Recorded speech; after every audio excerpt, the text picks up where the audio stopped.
Welcome to the Lady NightHawk show, where we talk about hot topics, okay? And we try to give you as much information as we possibly can that will assist you in your way of life. There's some things that are getting ready to happen across the United States, not just here in Maryland, but there are laws that the president is actually lifting in May, okay? So if you have to reach out to find out where you can get some help, assistance that you might need, look at the credits, okay?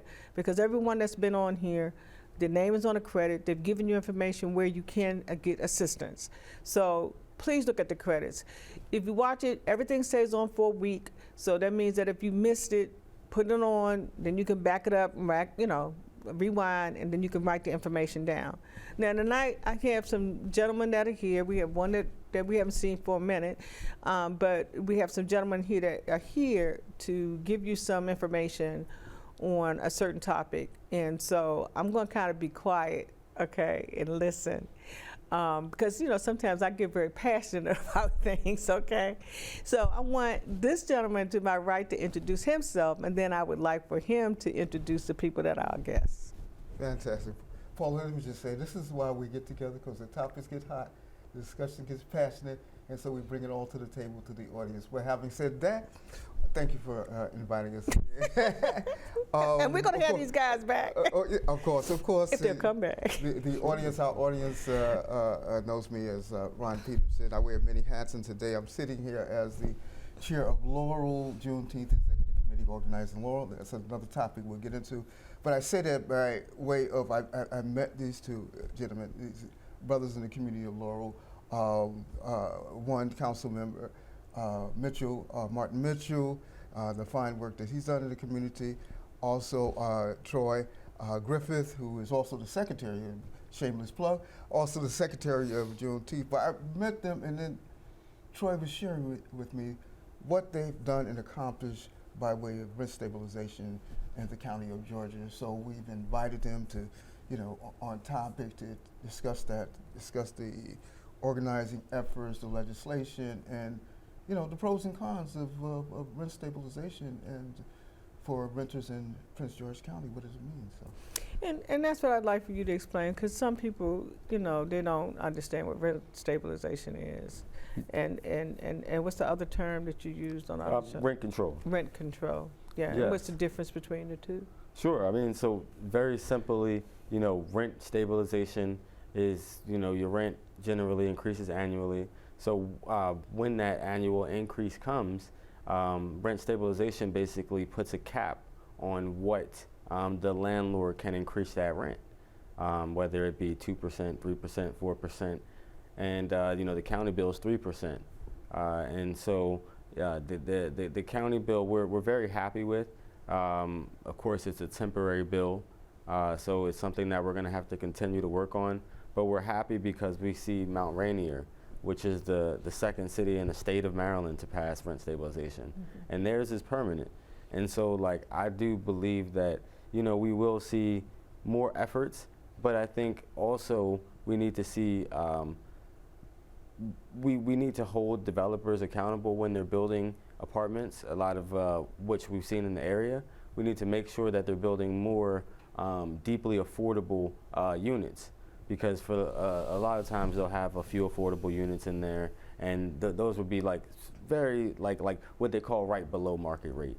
And so you need deeply affordable apartment units, because that would basically mean that more people could afford these apartments, more people could live there, mm-hmm. right? And they don't need as much government assistance. Mm-hmm. Councilmember, yeah. What does the legislation actually mean to renters, the landlords, landowners, and what does it actually mean for me, the renter? Excuse me, let me ask you, did y'all introduce yourself on this show? No. Because he went straight to you. Please introduce yourself and introduce yourself, That's okay? Because I wanted you to finish that thought, but you didn't introduce yourself. Hey, you're right. There's a bunch of great points. So, Councilmember Martin Mitchell, I'm the at-large council member in the city of Laurel. I'm a Laurel native, and one of the things I've always advocated, and I didn't really like politics. But once I got involved, I noticed that you need honest actors in politics, and so that's who I am. I try to be an honest actor, and I try to stand up for the community. And I think another saying I have is I've never made an enemy that wasn't for the greater good. And so, Thank you. That's a little bit on me. Troy Griffith. I'm a community advocate, activist, and I like to say, Brooklyn raised me, Prince George's County made me. This is where I am now. So I, team up with organizations, and whatever cause they have going on, I attach to. Strictly roll solo though, not part of any organization. So yeah, freelance. But you interact with a lot. Yes, of course. Yeah. Name some of them, because you told us in another show, on the other show. So I sit here before you for rent stabilization. It's not only me. There were organization. It was CASA. It was PG Changemakers. It was Life After Release. Who Jews United for Justice. Yeah. You're right. Right. So NAACP and individuals, Kia Jefferson, Nuvia Martinez, Jode Benitez, that's one of the organizers with CASA, and Afeni, who's with Life After Release. So when you see me, you see all of them, right? And, think of it as Wu-Tang, if you will, right? It's like we become at this, it's you might see one of us, but all of us is there. We always, some people may not have been able to attend meetings, and they'll say, "Oh, I had to work," or "I couldn't make it," or whatever. We used to, we think we didn't say we got you. We're here. We're speaking on behalf of you. So. Thank you, because that was important, because we have many community activists to come, and so I just like to see if some of them interchange with each other, which some of those that you have named, some of those people have worked on, not all, but they have worked with one or two of those that you named.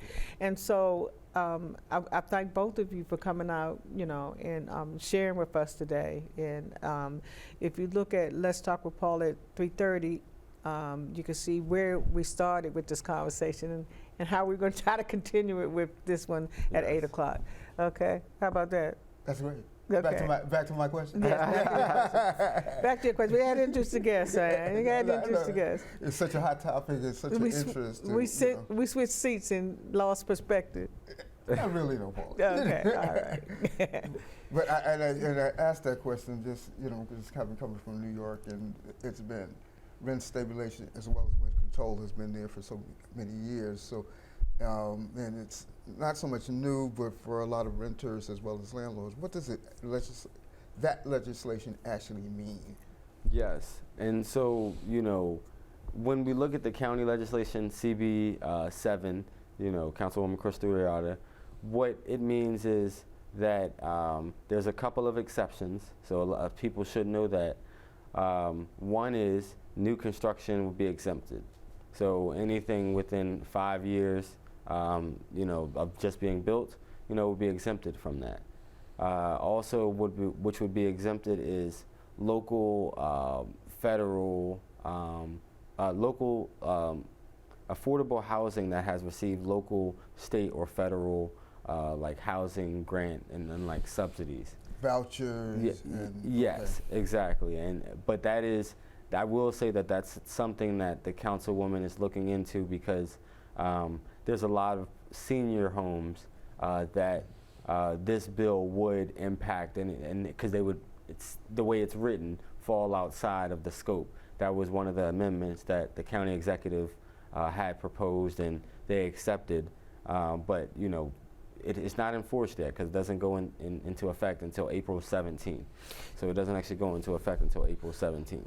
So when you say the senior citizens, say that one more time. What about the senior citizens? So a lot of those senior citizens facilities are like, federally subsidized, get state subsidies.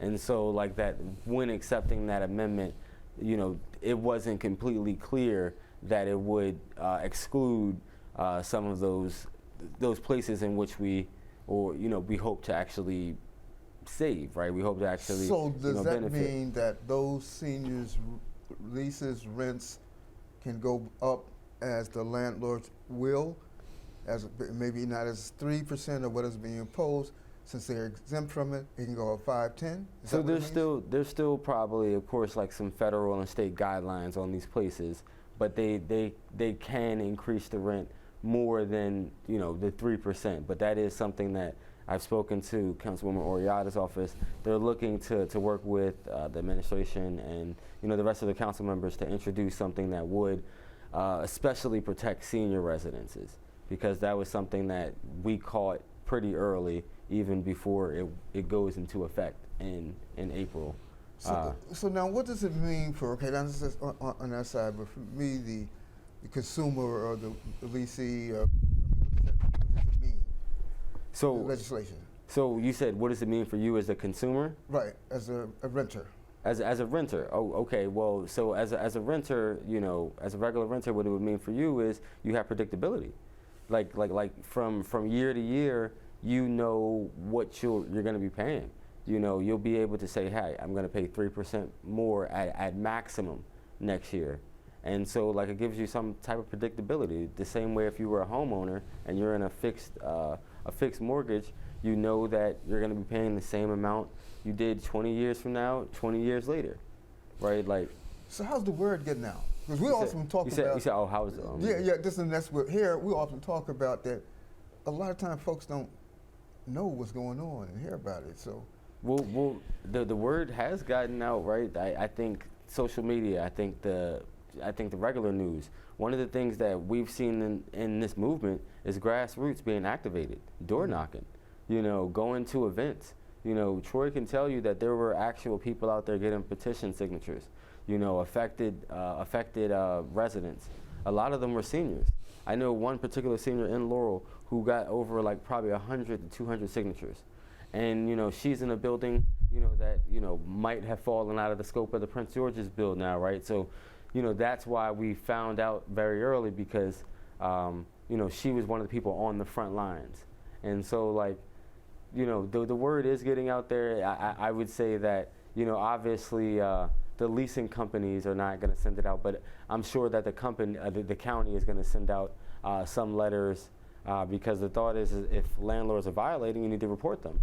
You know, if they're sending you some letters that are, you know, say 5, 6, 7%, that doesn't seem right, you know, you need to definitely be reporting them then. I don't think we should sleep on how the word is getting out.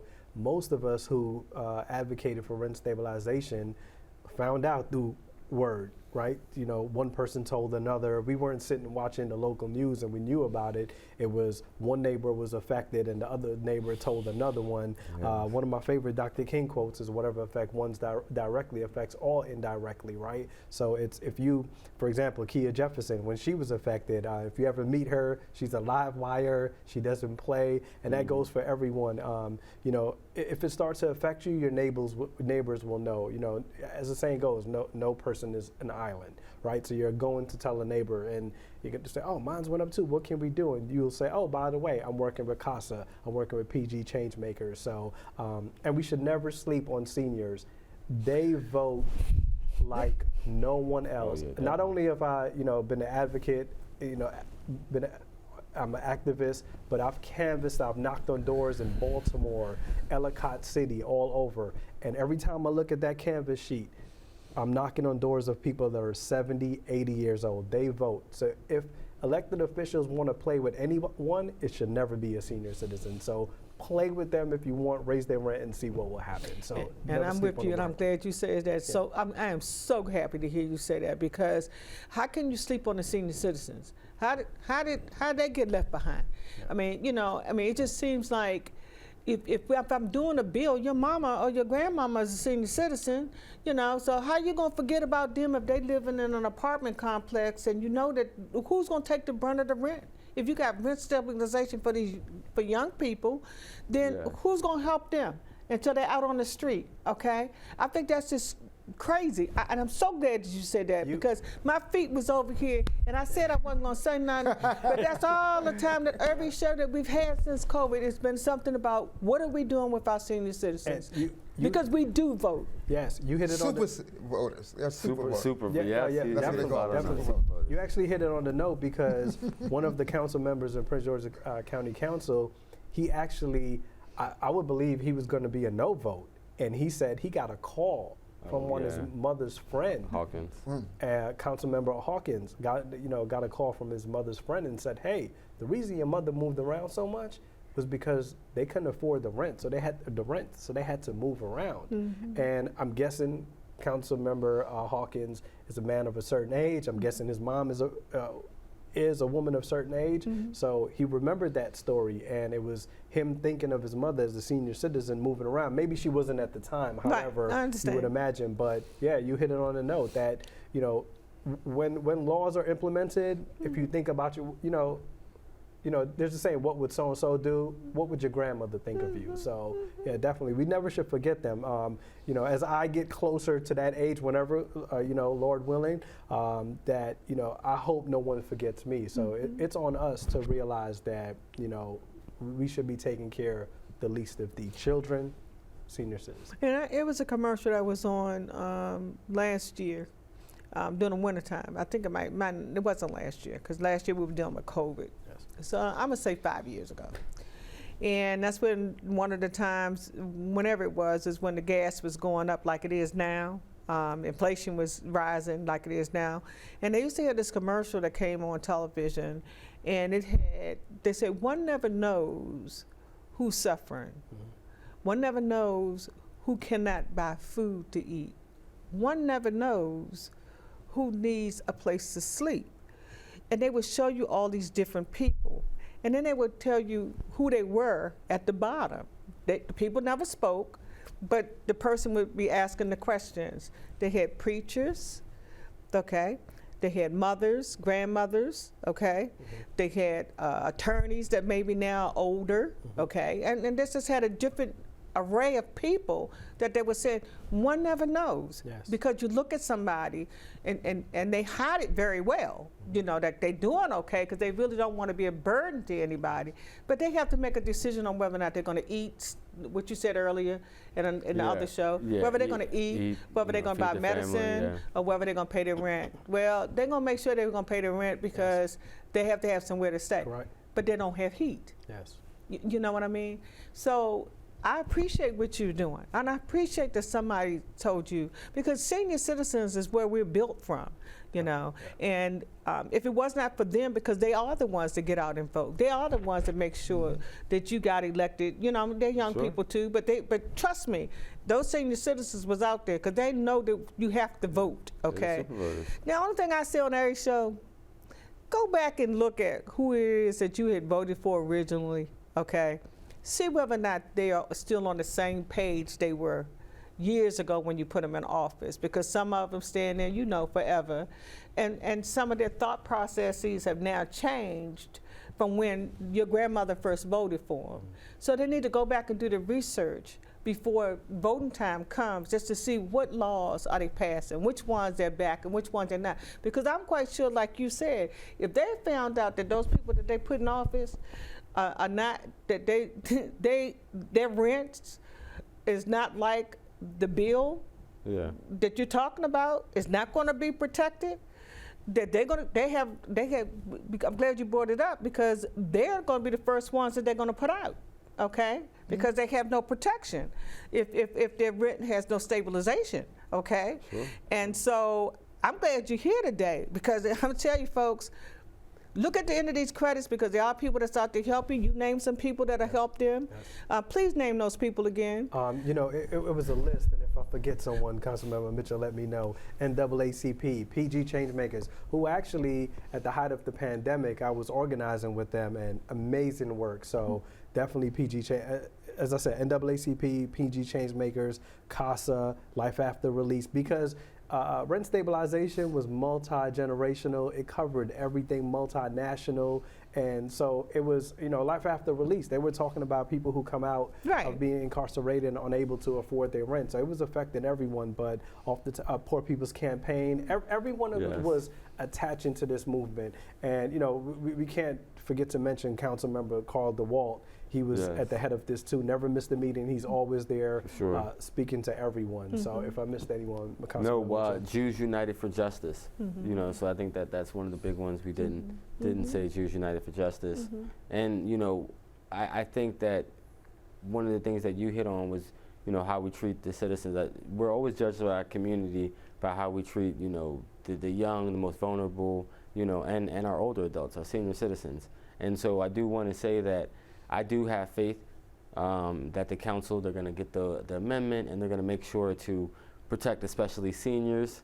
And I know that it was a challenge to even get to where they were, because he can tell you that there were some hearts changed in that hearing, right? Like, Troy is humble, right? But I can tell you that the speech that he gave, moved a council member, right? Like, after he gave it, the person next to me, who's the key organizer, says, "Hey, tell that young man that I heard him. I heard him. Tell him I heard him." I told Troy, and Troy, of course, is always humble. So he was just like, "Hey, you better have heard Well, it." I can tell he's a very humble guy. Yeah. But what you say, it does speak. So resonates. Just to add to that part of it, talking about in terms of the political processes, Maxine Waters, to the Black Caucus several years ago, it said that when the politicians come out to vote, we don't hold them accountable. So to our audiences, we've got to hold them accountable for whatever it is that they're saying that, okay, that they're attempting to do legislatively or what have you. So as a part of that organizing efforts, we've got to hold them, press them to ensure that these things, and continue to organize and continue to join those groups, or individual as yourself, come out. Come out. Just those are sacrifices that we'll have to make in addition to the children's schools, etc. We got to come out to those meetings and be that supporter, be that push for whoever we voted for, to know that, hey, we're still here.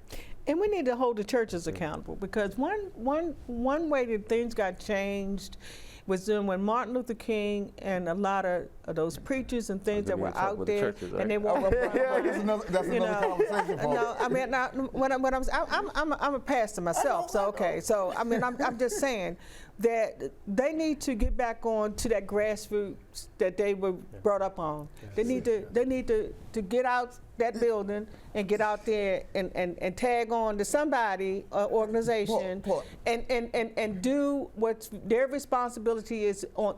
We would not have made it thus far if it had not been for the churches when it came to time to vote. See, Paula, all due respect, a lot of churches got 501c3s now, so they can't do that. Well, that's another conversation. No, those are the ones. That's another conversation. Well, we're not even talking about the ones that got, because I don't have a 501c. So there's a lot of small churches that don't have 501c. Okay. And so what we do is stand up and do what we think is right for the American people, no matter who they are. Okay, the Jews, blacks, Latinos, it doesn't matter, because it's not about the dollar bill. So then you go back and you talk to those ones that, I said I wasn't going to say that. to those churches are not out there on the front line with you. That's not trying to make sure that those people are not, senior citizens especially, or young people that are trying to make it and go out here and work. You understand what I'm saying? And be productive. So it's not just about the seniors, it's about all of us, okay? Yeah. But the seniors are the ones that when it's time to come out there and vote, y'all better recognize what he said, because they out there. Super voters, they know. And I will say some churches have a problem with being involved in political things, because there got to be that separation, right? And so, that's the response I've gotten from some churches, you got a right? 501c, bro. Yeah, that's what it must be. That's the problem. They got a 501c3, because that's the problem. Because you give up your rights when you get a 501c3. If I may, I won't touch the church aspect of it, right? But I think we should think of this a little on a broad. We should hover over it a little bit. That realize I never questioned anyone that was advocating with us, organizing with us. What's your religion? But we have to realize that while I'm out organizing, maybe on Saturday or Sunday, I'm in the church. So we may be thinking in church in terms of the pastor is not there, but guess what? The congregation is there. That's right. You understand? So whether it's the mosque, it's the synagogue. That's right. Past my birthday, I went to one of the mosques. I believe that's in Lanham, and the community that's there. You listen to them, and they're organized. They just don't show up and say, hey, I'm on behalf of such and such. Right. So I think we're looking for the pastor, but the congregation is definitely out there. Yeah, absolutely. Yeah. Because I don't think they have any, they don't care anything about 501(c), and they probably don't even know the church has it, okay? Because they're just ordinary people trying to find God, okay? Now, so I'm not condemning the ones that have 501(c) because I agree with you 100%. Those people that are in church do what they need to do to help their community. It's not about the pastor, okay? It's not about 501(c). They do what they have to do. You see them out there giving people food away, whether the church is doing it or not. They're with somebody's organization that's out there that's working out there to do hand and foot over for people, okay? So please forgive me. I'm not saying that it's the pastor's fault, and I can't really say it's 501(c), but I am saying this, that what he just said, Troy just said, people are people. I don't care what you just said when you made sure that we include the Jews, okay, in the conversation about the organizations that are out there. It's many organizations that are out there that people are just ordinary folk. They don't care what denomination they are. They're out there helping people, okay? And let me make sure that I get that straight. Did I get it straight? Yes, you did. Okay, because I'm one of them people. If I could just add, staying in contact with your elected officials, it's, some people think it's like, the biggest thing to do. Councilmember Mitchell, I see him at an event and he'd be like, what's up, Troy? We got this going on. I want you to stop through.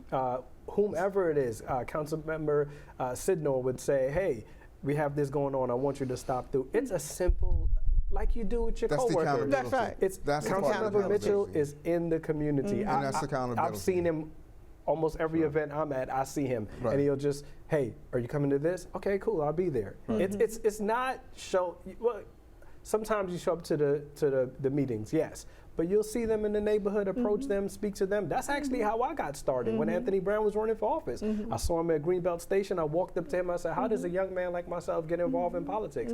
He was like, hey, you want to volunteer on my campaign? Yeah. And when he was congressman, some people on the staff remember me from volunteering. It's really not a hard task, and I urge everyone to do it, because if you would have told me the kid standing on the corner in New York that I would be involved in politics or organizing, I would have told you, stop it. So yeah.